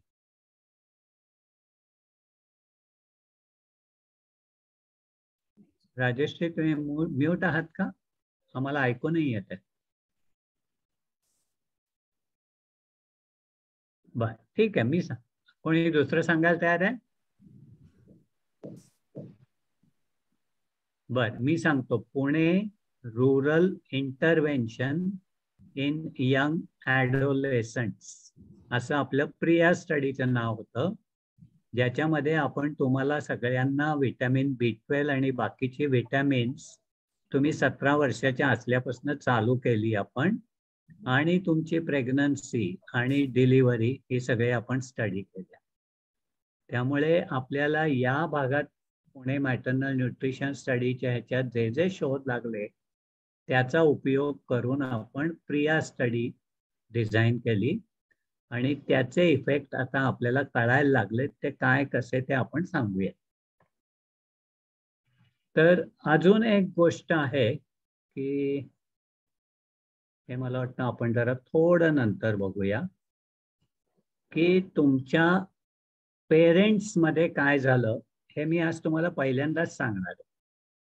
की तुमचे आई आणि वडील जेव्हा तुम्ही आईच्या पोटात होता तेव्हा टेस्ट करायला आले होते, म्हणजे त्यावेळेला तुमच्या आया 21 वर्षाच्या होत्या आणि वडील 28 वर्षाचे होते. तेव्हा हे जे लाल रंग तुम्हाला दिसतोय ते सगळा अंडरवेट लोकांचा आहे. की 65% आया आणि 40% वडील या सगळ्यांची वजन कमी होती, आणि जसजसं वय वाढत गेलं तसं त्या सगळ्यांचं वजन वाढत गेलं. त्यामुळे कमी वजनाची लोक आता कमी राहिली आहेत आणि वजन जास्त असलेले लोक जास्त आहेत. म्हणजे आयांपैकी आता आपण जेव्हा त्या 44 असताना स्टडी केला 44 वर्षाच्या, तेव्हा 40% बायका या वजनाने जास्त होत्या. आणि हे आपण बॉडी मास इंडेक्स म्हणून एक मेजर करतो की वजन आणि उंचीचं प्रमाण बघून, तर त्याच्यात 40% आया आता जास्त वजनाच्या आहेत. म्हणजे हे आपण तुमच्या आयांबद्दल बोलतोय. आणि तुमच्या वडिलांबद्दल बघितलं तर 40-35% वडील पण ओव्हरवेट आहेत. हे ओव्हरवेटचा काय प्रॉब्लेम आहे, तर आपण मगाशी त्या गणपतीचं बघितलं, तो आधी त्या माऊसवरनं फिरायचा आणि आता तो मावसाला बाजूला ठेवून पडून राहतोय, मोदक खातोय आणि माईस वाजवतोय. तर त्यांनी डायबिटीस होण्याची शक्यता खूप वाढते. तर तुमच्या पेरेंट्स मध्ये आता आपण जर बघितलं तर जेव्हा आपण हा रिसेंट स्टडी केला चालू, तेव्हा ज्या 250 फॅमिलीचा स्टडी झालाय त्याच्यात 10% आयांना डायबिटीस आहे आणि ऑलमोस्ट 25% वडिलांना डायबिटीस आहे. म्हणजे हे तुमच्या आई वडिलांबद्दल बोलतोय आपण. तर हे खेडेगावात वयाच्या 45 वर्षी बायकांमध्ये साधारण 9 ते 10% डायबिटीस आणि वयाच्या 50व्या वर्षी पुरुषांमध्ये 22% किंवा 25% म्हणा, म्हणजे 4पैकी 1 गृहस्थांना डायबिटीस आहे आणि अजून 30% लोकांना बॉर्डरलाईन डायबिटीस आहे. फक्त 50% लोक नॉर्मल आहेत. त्यामुळे आता डायबिटीसचं प्रमाण प्रचंड वाढलंय. तर पूर्वी काय होतं, तर अंडर न्यूट्रिशन म्हणजे कमी वजन, आणि आता वजन वाढतंय आणि डायबिटीस वाढतोय. या गोष्टी तुम्ही तुमच्या आई वडिलांना समजावून सांगा, म्हणून त्यांनी या प्रोग्रामला यावं अशी माझी अपेक्षा होती. पण तुम्ही त्यांना सांगू शकता. आणि यातनं तुमच्यासाठी धडा असा आहे की तुमचं वय वाढत जाईल तसं तुम्ही कमीत कमी वजन वाढेल अशी काळजी घ्या. आणि वजन कशाने वाढतं, तर तुम्ही जास्त खाणे आणि कमी व्यायाम करणे आणि जास्त काळजी करणे.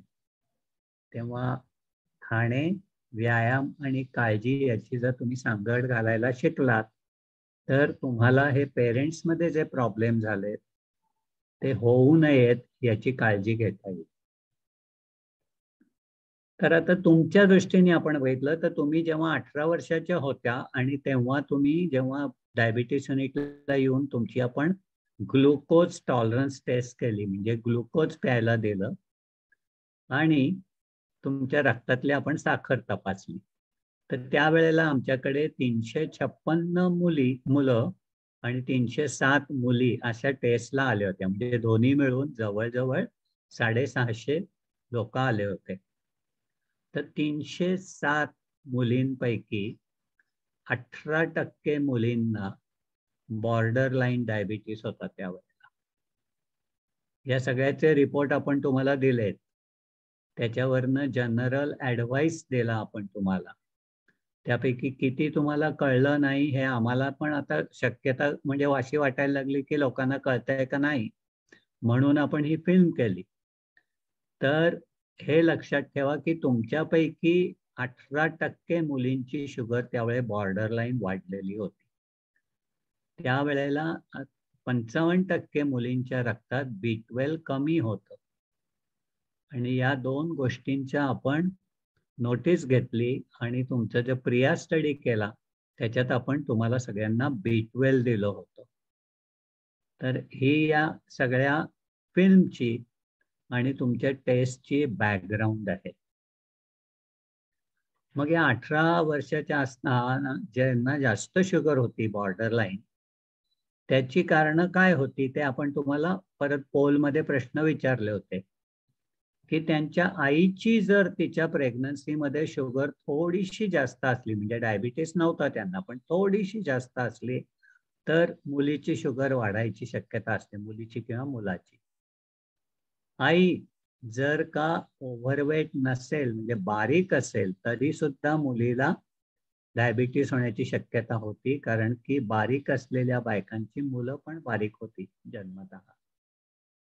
त्याच्यानंतर अजून म्हणजे मुलांमध्ये डायबिटीस मुलींपेक्षा जास्त, डायबिटीस नव्हे पण प्री डायबिटीस बॉर्डरलाईन जास्त होता. मुलींमध्ये 18% तर मुलांमध्ये 36%. आणि मग जर का वडिलांना तुमच्या डायबिटीस किंवा जास्त शुगर असली तर त्याचा परिणाम मुलींच्या शुगरवर झाला होता.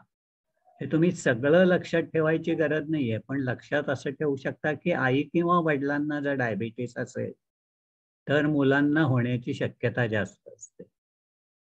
मुलांचं वजन जर जास्त प्रमाणात वाढलं तर त्यांना डायबिटीस होण्याची शक्यता असते. आणि जन्मतः जी मुलं लहान होती, म्हणजे ज्यांना जन्मतः त्यांचं उंची म्हणजे जन्मतः उंची आणि डोक्याचा घेर कमी होता, अशा मुलांना पुढे डायबिटीस होण्याची शक्यता वाढते. तर हे आपण तुम्हाला त्या फिल्ममध्ये सांगितलंय की आई वडिलांकडनं येणारा वारसा, तुमची झालेली वाढ पोटात असताना, आईच्या पोटात असताना, आणि नंतर तुमची कशी वाढ होते, या सर्व गोष्टींवर तुमची स्वतःची शुगर ठरते. आणि ते सुधारण्याचा मार्ग म्हणजे तुम्ही तुमचं डायट, एक्सरसाइज आणि स्ट्रेस मॅनेजमेंट या गोष्टीकडे आवर्जून लक्ष द्यायला पाहिजे. तर मग आता हा जो आपण प्रिया स्टडी म्हटला त्याचा आता फुल फॉर्म असा आहे बघा, Pune rural intervention in young adolescents. म्हणजे त्यातला आपण पहिला शब्द घेतलाय PRIYA. तुमच्यापैकी प्रिया नाव आहे का कोणीचं? प्रिया हे मुलीचं नाव या दृष्टीने आपण त्या ट्रायलला नाव दिलं होतं. तर त्याच्यात काय केलं आपण की तुम्ही 17 वर्षाच्या असताना आपण तुम्हाला B12 किंवा प्लॅसेबो असं औषध दिलं होतं आणि तुमच्या लग्नाच्या पासून आणि तुमच्या प्रेग्नन्सीमध्ये आणि नंतर डिलिव्हरी होईपर्यंत तुमच्या वेगवेगळ्या गोष्टींचा व्यायाम, वेगवेगळ्या गोष्टीचा आपण रिसर्च केला. मी तुम्हाला बोलवून तुमच्या टेस्ट केल्या किंवा तुमच्या घरी आलो आम्ही आणि त्यावेळेला तुमच्या टेस्ट केल्या. त्यातनं काय लक्षात आलं की ज्यांना आपण B12 दिलं त्यांच्या रक्तातली B12 ची लेवल चांगली वाढली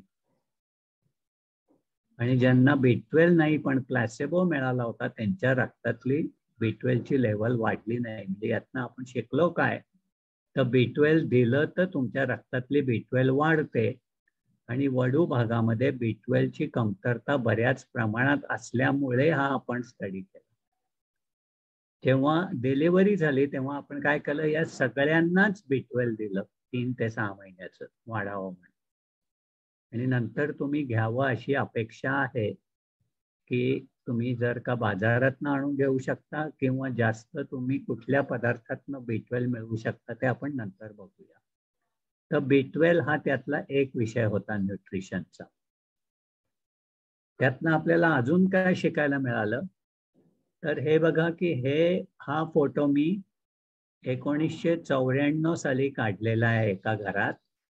त्यावेळेला या ज्या आई होत्या त्यांना 2 मुलं होती ऑलरेडी आणि त्यांच्या शेजारच्या विहिरीतनं पाणी आणण्यासाठी हे 4 हंडे घेऊन चाललेत. आता त्यांच्या मुली जर का आपण बघितल्या तर आज त्या सगळ्या कायनेटिक होंडा किंवा अशा ह्याच्यावर फिरतायत आणि मला नाही वाटत त्यातल्या फार मुली काही अशी कष्टाची कामं करतायत. त्यामुळे आता जर का आपण बघितलं तर आईपेक्षा मुलींच्या 2 गोष्टी काय जास्त आहेत, तर एक तर उंची जास्त झाली आहे 5 ते 7 सेंटीमीटरनी. ते आपल्याला इथे दिसतंय की आईची हाईट 152 होती ॲव्हरेज, मुलींची 157 आहे. आईचं वजन प्रेग्नन्सीमध्ये त्याच्यावरनं आपण तो जो BMI कॅल्क्युलेट केला तो 20 होता, तर मुलींचा 21.5 आहे. म्हणजे वजन पण साधारण 5 ते 7 किलोनी जास्त आहे. त्याच्याबरोबर आपल्याला काय दिसलं की आईच्या वेळेला प्रेग्नन्सीमध्ये डायबिटीस म्हणजे शुगर वाढण्याचं प्रमाण अतिशय कमी होतं, पण या मुलींच्या प्रेग्नन्सीमध्ये ते प्रमाण भरपूर वाढलं होतं. आणि ज्यांना ज्यांना शुगर वाढली होती त्यांना आपण मीटर दिले होते, घरी चेक करायला सांगितलं होतं आणि जरूर पडली तर गोळ्या चालू केल्या होत्या. आणि त्यांच्या बेबीजमध्ये जर का आपण बघितलं तर तुमच्या जनरेशन मधल्या मुलींचं जन्मतः वजन 2550 ग्रॅम होतं, तर तुमच्या मुलींचं वजन हे 2750 ते 2800 ग्रॅम झालंय. म्हणजे साधारण 200 ते 250 ग्रॅम सुधारणा झाली. त्यामुळे एका जनरेशनमध्ये आपण काय काय बघितलं, तर मुलींची उंची वाढली, त्यांचं वजन वाढलं, त्यांना प्रेग्नन्सीमध्ये शुगर वाढायची टेंडन्सी वाढली आणि त्यांची बाळं आता पहिल्यापेक्षा मोठी झाली. म्हणजे असं दुहेरी आता आपण प्रवास केलेला आहे की एका बाजूला सुबत्ता वाढल्यामुळे चांगल्यापैकी डेव्हलपमेंट झाली आहे. आईच्या वेळेला जेमतेम म्हणजे 10 ते 20% या सेकंडरी स्कूलच्या पुढे शिकलेल्या होत्या. आताच्या मुलींमध्ये सर्वच सेकंडरी स्कूल किंवा ग्रॅज्युएट किंवा पोस्ट ग्रॅज्युएट झालेले आहेत. फार थोड्या मुली अशा आहेत की ज्यांनी 12वीच्या अगोदर शाळा सोडली. त्यामुळे एज्युकेशन वाढलंय, सुबत्ता वाढली आहे, न्यूट्रिशन या दृष्टीने वाढलंय, पण त्याच्याबरोबर शुगर वाढायची टेंडन्सी पण वाढत चालली आहे. तर या सगळ्या गोष्टींचा विचार करून आपण ही फिल्म अशासाठी दाखवली आहे की तुम्ही प्रेग्नन्सीमध्येच नव्हे तर नंतर सुद्धा जेव्हा शक्य आहे तेव्हा वार्षिक किंवा अशा वेळेला तुमच्या नेहमीच्या ज्या टेस्ट आहेत त्या करा. जरूर पडली तर आमच्याकडे या. तुमच्या पालकांमध्ये जर का काही प्रॉब्लेम असेल तर त्यांना KEMच्या OPD मध्ये पाठवा आणि त्यांची आपण योग्य ती ट्रीटमेंट करू शकतो. तर आता एक स्लाइड मध्ये तुम्हाला असं दाखवणार आहे की B12 आणि फोलेट ही जी 2 विटॅमिन्स आहेत ती आपल्याला जेवणातनं कशी मिळतात. तर B12 हे नॉन व्हेजिटेरियन फूड मधनं मिळतं आणि फोलेट जे आहे ते सगळ्या व्हेजिटेबल्स मधनं मिळतं. म्हणून फोलेटला ग्रीन दाखवलंय, B12 ला पिंक दाखवलंय. नॉन व्हेजिटेरियन फूड्स कुठली तर सगळ्यांच्या लक्षात येईल की गाईचं दूध हे सुद्धा नॉन व्हेजिटेरियन आहे. हे ॲनिमल ऑरिजिन फूड आहे, पण आपण व्हेजिटेरियन लोक दूध घेत असतो. त्यामुळे जर तुम्ही दुधाचं चांगल्या प्रकारे सेवन केलं तर तुम्हाला त्यातनं B12 मिळतं. दुधाच्या शिवाय त्याचे वेगवेगळे जे मिल्क प्रॉडक्ट्स म्हणतो म्हणजे चीज आहे किंवा बटर मिल्क आहे किंवा बटर आहे, या सगळ्यातनं पण तुम्हाला B12 मिळतं. मग मीट, फिश, एग्स आणि बाकीचे जे सगळे चिकन, शेलफिश, लिव्हर असे हे जे नॉन व्हेजिटेरियनचे प्रकार आहेत त्या सगळ्यामध्ये B12 बऱ्याच प्रमाणात असतं. आणि फोलेट जर का बघितलं तर ते सर्व प्रकारच्या भाजीपाल्यामध्ये आणि फ्रुट्स मध्ये असतं. तर त्याच्यासाठी सिट्रस फ्रूट म्हणजे लिंबू आहे, संत्री आहेत, मोसंबी आहेत, डार्क लिफी ग्रीन्स आहेत जे हिरवा भाजीपाला. मग ॲव्होकाडो आता मिळतं पण फारसं नाही. ब्रॉकोली म्हणजे आपलं ब्रॉकोलीला आता आपण ब्रॉकोलीच म्हणतो म्हणजे तो एक प्रकार आता याचा झाला ग्रीन. बीटरूट, नंतर मग सेलरी आहे, ॲस्परागस आहे, बीन्स आहेत, बाकी सगळे कॅरट्स म्हणजे गाजरं आहेत, कॉलीफ्लावर आहेत, ऑक्रा म्हणजे भेंडी आहेत. या सगळ्यामधनं तुम्हाला फोलेट मिळतं आणि या दोन्हीची गरज असते. म्हणून तुमच्या डाएटमध्ये या गोष्टी जर का जास्त असल्या तर तुम्हाला फायदा होईल. आणि तुमच्यापैकी कोणी प्रेग्नन्सीचा विचार करत असेल तर तुमच्या बाळालाही त्याचा फायदा होईल. तर आपण आज काय शिकलो की आईची हेल्थ जितकी चांगली तितकी बाळाची हेल्थ सुधारते. आणि ती फक्त प्रेग्नन्सीमध्येच डिलिव्हरीपर्यंत नव्हे पण नंतर सुद्धा. नंतर परत पहिले 6 महिने आपण सांगितलं की बाळाला फक्त आईचं दूधच पाजायचं आहे, कारण त्याच्यामधनं आई सर्व न्यूट्रिशन आणि अँटीबॉडीज म्हणून ज्या असतात की इन्फेक्शनच्या अगेन्स्ट काम करणाऱ्या वेगवेगळ्या अँटीबॉडीज, म्हणजे आज इम्युनिटी हा शब्द फार पॉप्युलर झालाय. आईच्या दुधातनं बाळाला इम्युनिटी मिळते. आणि मग त्याच्यानंतर आपण ज्या बाकीच्या घरात खायला गोष्टी देतो त्याच्यात कशा कशाचा उपयोग करा ते आपण तुम्हाला सांगितलं. आणि याच्यात तुम्हाला अजून एक गंमतशीर गोष्ट अशी सांगायची या चित्रामध्ये की नॉर्मली आपण असं विचार करतो की प्रेग्नंट असताना आई आणि तिच्या पोटात बाळ आहे. पण जर का हे बाळ हे जर का फिमेल चाइल्ड असलं म्हणजे मुलगी असली तर त्या मुलीच्या पोटामध्ये ओव्हरीज आपण ज्या म्हणतो की ज्याच्यात अंडी तयार होतात पुढच्या जनरेशनसाठी, ती सर्व 1 मिलियन अंडी या बाळाच्या पोटातल्या ओव्हरीत 20 आठवड्याची प्रेग्नन्सी असेपर्यंत तयार झालेली असते. याचा अर्थ काय की या प्रेग्नन्सीमध्ये इथे आजी आहे, मग आई आहे आणि तिची पुढची होणारी भावी पिढी या सर्व 1 in 3 किंवा 3 in 1 असं या एका प्रेग्नन्सीमध्ये आहे. मग फिमेल चाइल्ड वरनं जर प्रेग्नन्सी असेल तर that is even more precious than a male child pregnancy because there are 3 in 1 generations. तर हे मी तुम्हाला आता माहिती पुरवली PMNS बद्दल. तुमच्या पालकांमध्ये डायबिटीज बराच वाढत चाललाय याची मी तुम्हाला घंटा वाचून जरा सूचना देण्याचा प्रयत्न केलाय. तर तुम्ही सगळ्यांनी तुमच्या पालकांचे रिपोर्ट बघा त्यांना जर काही ट्रीटमेंट वगैरे चालू असेल तर लक्ष द्या की ते नीट देत आहेत का नाही, ते तपासतायत का. सध्या गेली 2 वर्ष कोविडमुळे सगळं बंद पडल्यामुळे आपण PMNSचे फॉलोअप थांबवलेत. ते आता लवकरच चालू होतील अशी आमची आशा आहे. पण तुम्ही जर लक्ष देऊन त्यांना समजावून दिलं तर ते त्यांच्याकडे लक्ष देऊ शकतील. आणि तुमच्यासाठी आणि तुमच्या पुढच्या पिढीसाठी तुम्ही योग्य ती काळजी घ्या. आणि याच्यात तुम्हाला काहीही शंका आली तर आमच्याकडे या, आम्ही तुम्हाला जी शक्य आहे ती सर्व मदत करू शकतो. एवढ्या गोष्टी मला तुम्हाला सांगायच्या होत्या. आणि याच्याबद्दल काही तुमचे प्रश्न असले तर तुम्ही विचारू शकता किंवा याच्यावर तुम्ही घरी जाऊन विचार करू शकता. तुमच्याकडे आमचे फोन नंबर आहेत, तुमच्याकडे आमचा ईमेल ID आहे, व्हॉट्सॲप ग्रुप आपण करू शकतो. त्याच्यावर तुम्ही प्रश्न विचारलेत तर तुमच्या प्रश्नांची उत्तरं मधुरा मॅडम आहेत, रोहन डॉक्टर आहेत, नंतर आपल्या युनिटमधले बाकीचे बरेच स्टाफ आहेत, ते सर्व तुमच्या शंकांचं निरसन करू शकतात.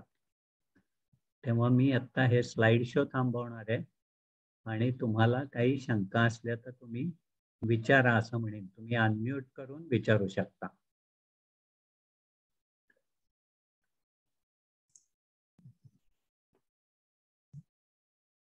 सो आपण अनम्यूट करून सरांना, याज्ञिक सरांना किंवा मोहन आकाशी सरांना जे तुमचे काही प्रश्न असतील ते विचारू शकता.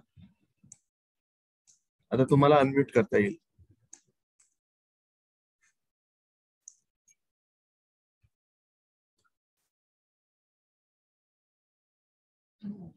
मला नावं दिसतात समोर, त्याच्यातला कोणाशी तरी आपण संवाद साधायचा प्रयत्न करूया. मला जान्हवी गवारे या दिसतात समोर स्क्रीनवर. जान्हवी, तुम्हाला काही आहे का शंका, कॉमेंट्स? फिल्म बद्दल तुम्हाला काही सांगायचं आहे का? तुमचं अनम्यूट करून तुम्ही सांगू शकता.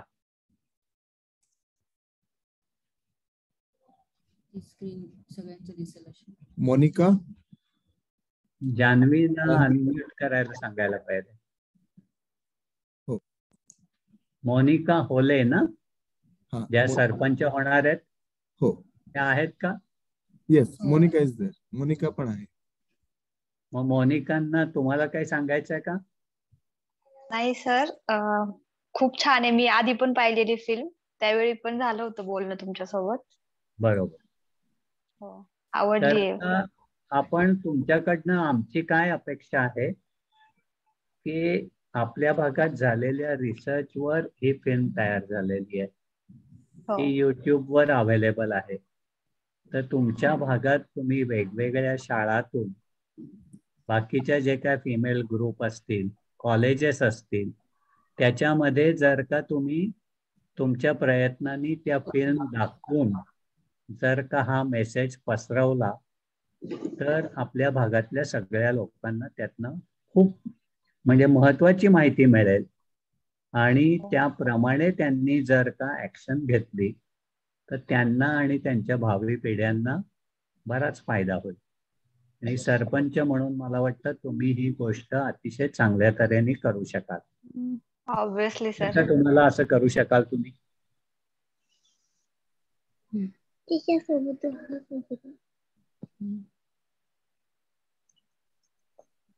जान्हवी पण अनम्यूट झालेलं आहे. जान्हवी, तुम्हाला बोलायचं? Yes ma'am. मगाशी होतच नव्हतं म्यूट. हो, बोला ना. बोलू शकता. शंका सर, मला सगळं व्यवस्थित वाटले. छान माहिती दिली सरांनी. हो, म्हणजे आता हे माहिती देणं सुद्धा एवढं सोपं नाही हे तुमच्या लक्षात आलं असेल. आणि त्यामुळे फिल्मचं महत्व अतिशय आहे. आणि ती फिल्म YouTubeवर अवेलेबल आहे, तेव्हा तुम्ही परत बघू शकता. त्याच्याबरोबर मी बाकीची जी माहिती सांगितली ती तुम्ही वाचू शकता. त्याचं तुम्ही मॅडम म्हणजे आपल्या मधुरा मॅडम किंवा डॉक्टर रोहनशी संवाद साधू शकता. ते तुम्हाला जास्तीची माहिती पुरवू शकतील. आणि तुमच्या मैत्रिणींना वगैरे परत फिल्म बघायची असेल तर आपण परत शो करू शकतो.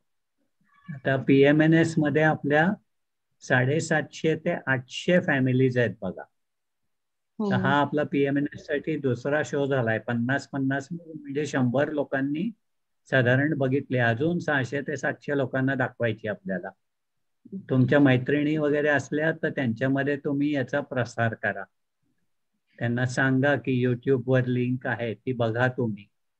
पुढच्या वेळेला आपण जेव्हा करू तेव्हा त्यांना यायला सांगा, तर त्याचा सगळ्यांनाच फायदा होईल. आणि जर का मोनिका होलेंनी प्रयत्न केले तर अजून त्याचा प्रसार PMNS मध्ये जे लोक नाही आहेत त्यांच्यासाठी पण होईल. आणि आपल्याला शेवटी सगळ्यांनाच याचा हे प्रसार करायचा आहे. तर जर का तुम्हाला वेळ असेल तर आपण एक अपॉइंटमेंटनी भेटूया. तुम्ही जर KEM मध्ये येऊ शकत असाल तर, नाही तर आम्ही तुमच्याकडे येऊ आणि आपण हे कसं करायचं याबद्दल थोडासा जास्त विचार करू शकतो. सर म्हणजे मी तर नाही येऊ शकत आहे पर्सनली आता. तुम्हाला जेव्हा शक्य होईल किंवा आपले कोणी स्टाफ मेंबर माझ्यापर्यंत आले, मला काही आयडिया दिल्या, अजून काही सपोर्ट केलं तर मी ऑब्विसली खूप काही मदत करू शकते. खरंच आहे. तुम्ही कुठे राहता? राजगुरुनगर, होलेवाडी. बर, ओके. होलेवाडी. अच्छा, म्हण तुम्ही होले आहात. ओके, बर. मग अगदी आपण करूया, तारीख ठरवूया आणि कसं हे पुढे न्यायचं ते बघूया. कारण की हे खूप लोकांपर्यंत पोहोचावं अशी आमची इच्छा आहे. आता आपल्या भागात ज्या PHC आहेत त्यांच्याकडे ज्या दिवशी प्रेग्नन्सी क्लिनिक असेल त्या दिवशी प्रेग्नन्सी क्लिनिक मध्ये आपण हे YouTube वरनं दाखवू शकतो.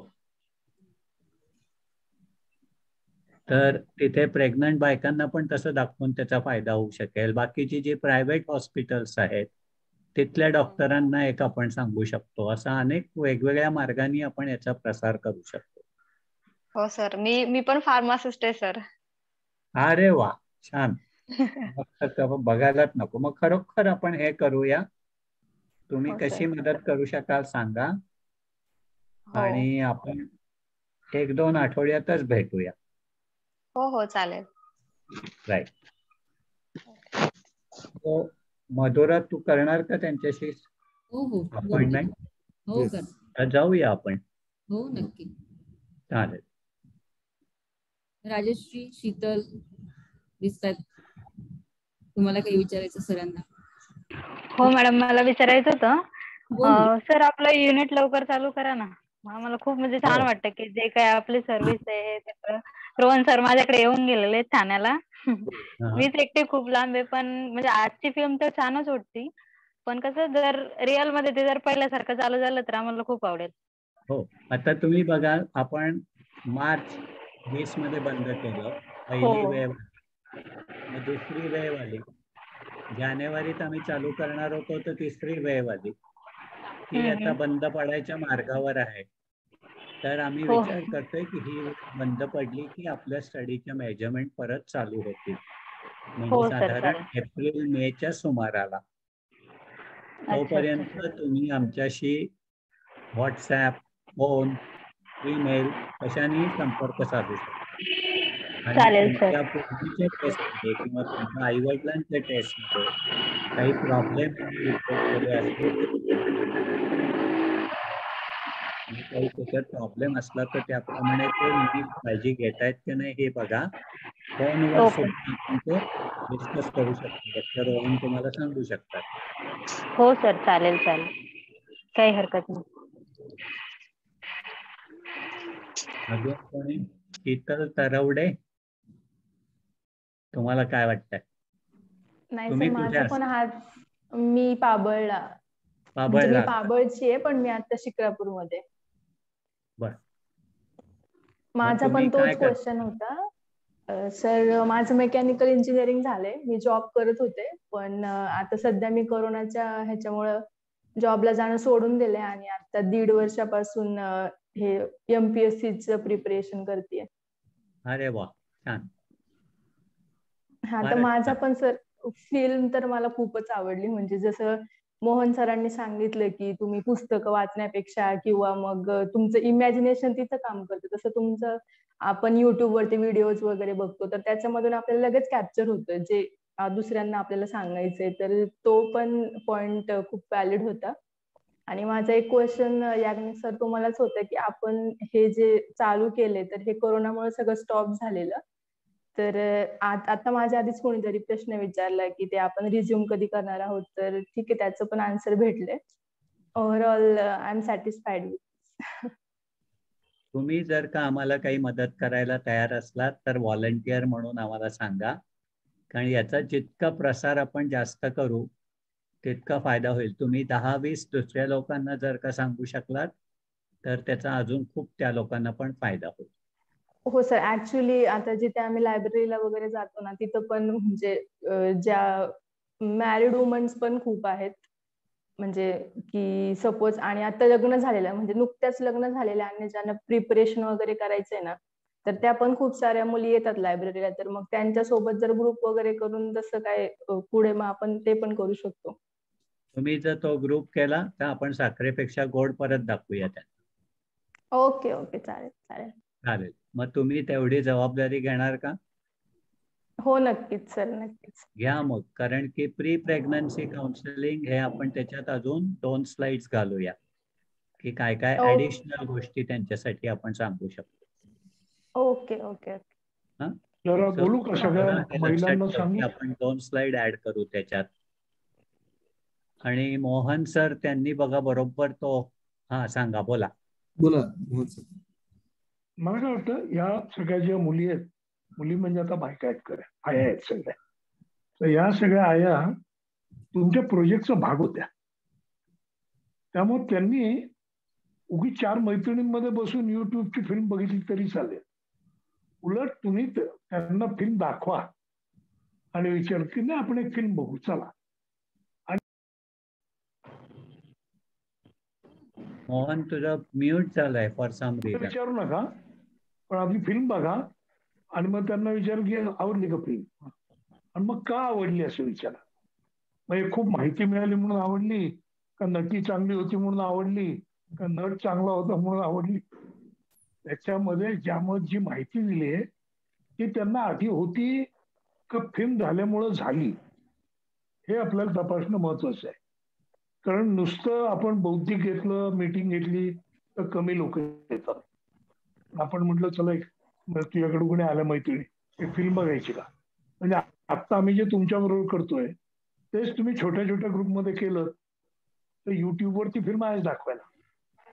आणि उलट असं फॉर्मल सेशन पण नाही होणार, इन्फॉर्मली असं होईल की तुम्ही फिल्म दाखवली आणि मग तुम्हाला कळतं न विचारता सुद्धा आवडली का नाही. कारण मध्येच ते म्हणले आता बंद करू, गप्पा मारत राहिल्या तर आपल्याला कळतं की त्यांना त्या फिल्म मध्ये इंटरेस्ट नाही, मग बंद करायची.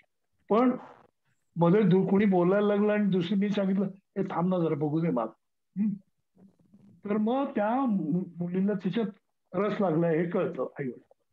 आणि हे फक्त या मैत्रिणींनाच नाही, तर बाजू ज्यांना याच्याबद्दल काहीच माहिती नाही, तुम्हाला खूप माहिती आहे, कारण तुम्ही या प्रकल्पाच्या भाग होतात, तुम्ही त्यातले सब्जेक्ट होतात. पण ही फिल्म मुळात अशी केली आहे की ज्यांना या विषयी संबंधी काही कल्पना ज्या आहेत ज्या अनुभवावर आधारित नाही, आणि उगीच काहीतरी त्यांना दाखवणं काहीतरी निमित्ताने, हे जर तुम्ही करू शकलात ना तरी खूप मदत होईल. आणि मग नंतर त्यांच्याशी चर्चा केली की कसं वाटलं, इन्फॉर्मली, म्हणजे अगदी काय प्रश्नावली काढली पाहिजे असं नाही, पण नुसतं गप्पा मारतावर हे त्यातलं ती म्हणते ते खरं आहे का असं जरी कोणी विचारलं तरी कळतं. किंवा कोणीच असं म्हणलं अय्या किती माझ्यासारखी त्या मुलीचं मला पण घरी खायला देत नव्हते आधी, तर तुम्हाला लगेच कळतं हा मुलाला. अशा तऱ्हेने तुम्ही या सिनेमाचा वापर करू शकता. थँक्यू. Okay sir, okay. छान. अजून कोणाला काही बोलायचं आहे का?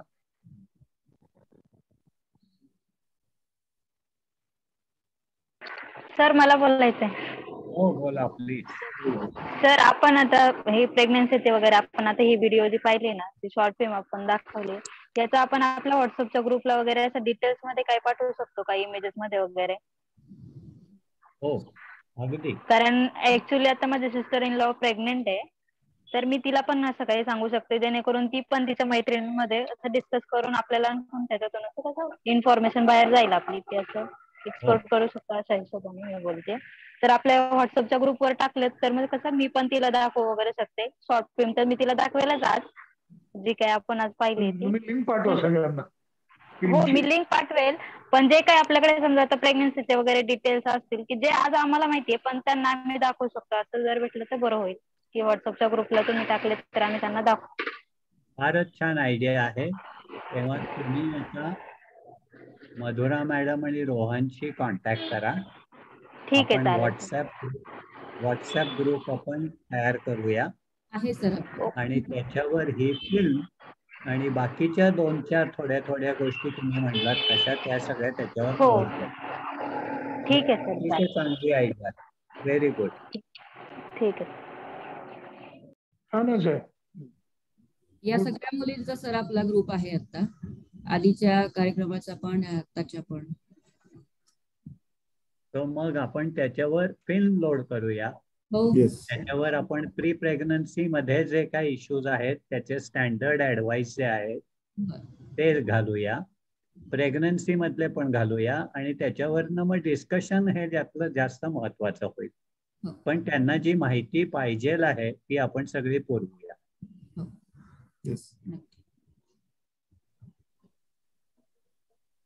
चालेल. अजून कोणाला काही सजेशन्स आहेत का?